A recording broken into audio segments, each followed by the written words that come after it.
But we begin with the unprecedented FBI search warrant issued for former President Trump's Florida home. Sources tell CBS News that the FBI was met by Trump's attorneys along with the Secret Service. The search was approved by the highest levels of the Justice Department, though the White House had no advance notice. It's all part of a long-running investigation into whether the former president improperly retained classified records in his home after leaving the White House. Major Garrett is in West Palm Beach, Florida, with the latest. The FBI executed a search of Mar-a-Lago, former President Trump's primary residence, around 10 a.m. Monday.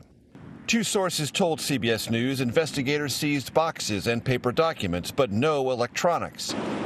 The Secret Service maintains a constant presence at the former president's home and facilitated the FBI's entry. Authorities also opened Trump's safe. At least two of Trump's attorneys were present during the search. That's right. Another day in paradise. This was a strange day. You probably all read about it. The documents are believed to contain classified information. Trump and federal investigators had been in negotiations over the records, and the FBI visited Mar-a-Lago in June. Mishandling classified materials is potentially criminal. Federal law requires presidential records to be turned over to the National Archives. It is not known what documents were taken by federal authorities Monday. The Justice Department has so far declined to comment. As night fell Monday, pro-Trump protesters gathered outside Mar-a-Lago. More assembled there today.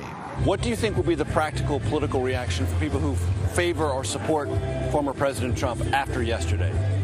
I think he will win in a landslide in 2024.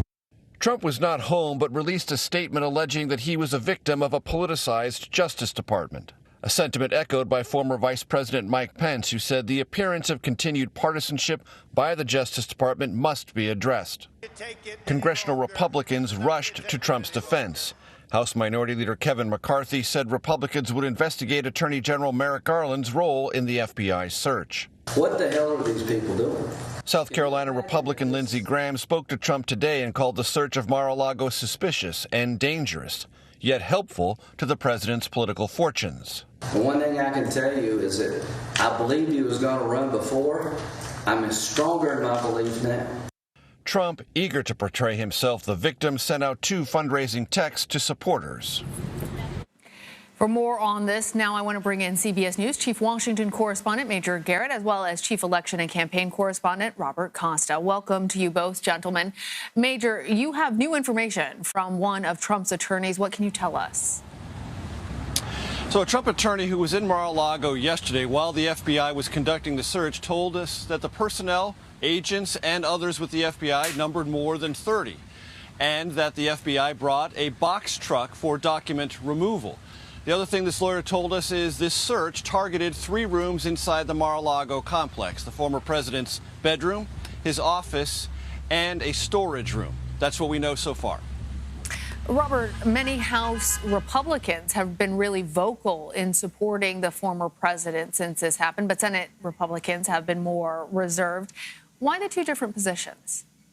It's reflective of where this Republican Party is in 2022, about 90 days before the midterm elections. And today was a revelation again of this dynamic inside the GOP. On one hand, you had the McConnell wing of the party, led by Senate Minority Leader Mitch McConnell. He was pretty muted today in Kentucky when asked about this development, didn't want to weigh in as the investigation continues. But then you had the House leader, Kevin McCarthy of California, a top Trump ally. He went to the barricades politically for the president, along with so many House Republicans today. Some of them are in New Jersey tonight, meeting with the former president, members of the Conservative Republican Study Committee, to see what the next step could be. And maybe, as some of them are telling Trump, it's getting in early into the 2024 race. But others are saying, wait a second, hold off, don't rush.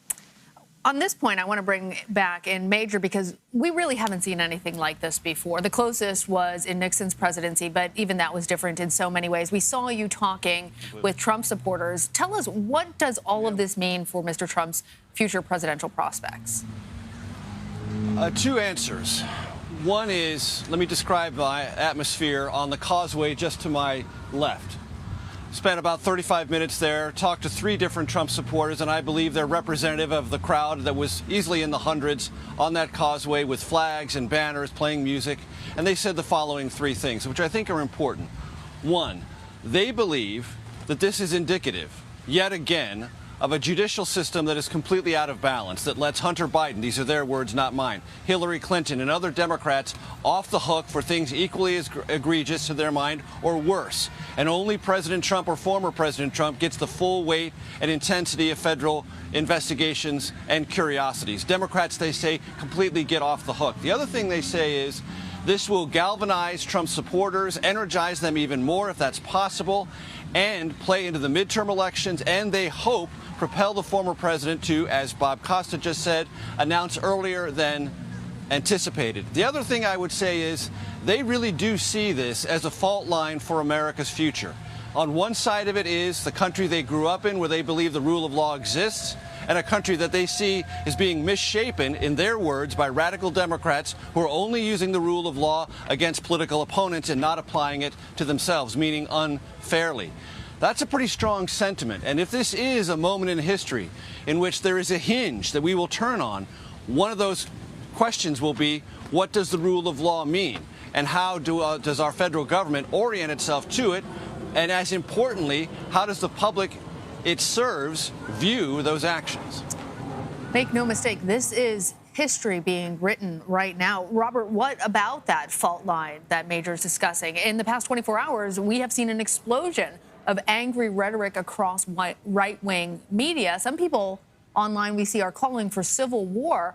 Are Republicans trying to capitalize on this anger? And how risky is that, given, obviously, that there is a diversity of thought in the party? At this moment, it's a crossroads where there's many variables out there for reporters, for Republicans, and for Democrats.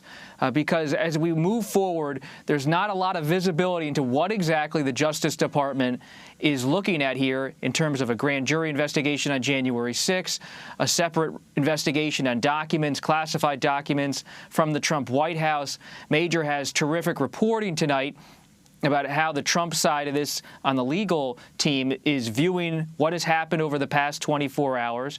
And that's the Trump prism into what's happening. And we're learning about the kind of things that the FBI came in and seized and what they were trying to find in this search. At the same time, we still haven't had a statement from the Justice Department or seen the warrant itself from the Trump lawyers about what this looked like and what exactly the target was.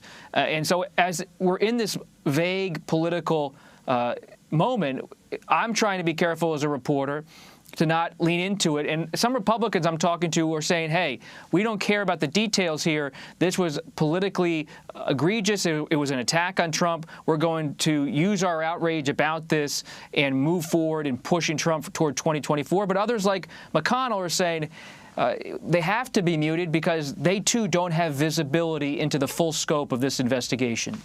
And yet we are hearing House Minority Leader Kevin McCarthy tweeting that Attorney General Merrick Garland should, quote, preserve your documents and clear your calendar, Robert. How is that message being perceived? As a tit for tat, as a threat? What is happening here? Well, it's a real threat in the sense of a legislative threat, a political threat. House Republicans still feel pretty good about their chances of winning the majority in November, pushing the Democrats out of power. Of course, anything could happen. It's an election. My motto is assume nothing about how this plays out. We were all surprised by Kansas's vote on abortion rights in recent days. The economy, who knows where it is come November. That said, they feel good, and because they feel good, they're starting to think ahead toward 2023, when if they win the majority, that's when they take power. And they're plotting out a strategy. Jim Jordan, who would probably be the Judiciary Committee chairman, looking at how he would investigate the FBI and the Justice Department on how they handle Trump investigations across the board and how the January 6th committee operated in the House. So political war is on the horizon, to be sure. Political war, at least. Major Garrett and Robert Costa, thank you.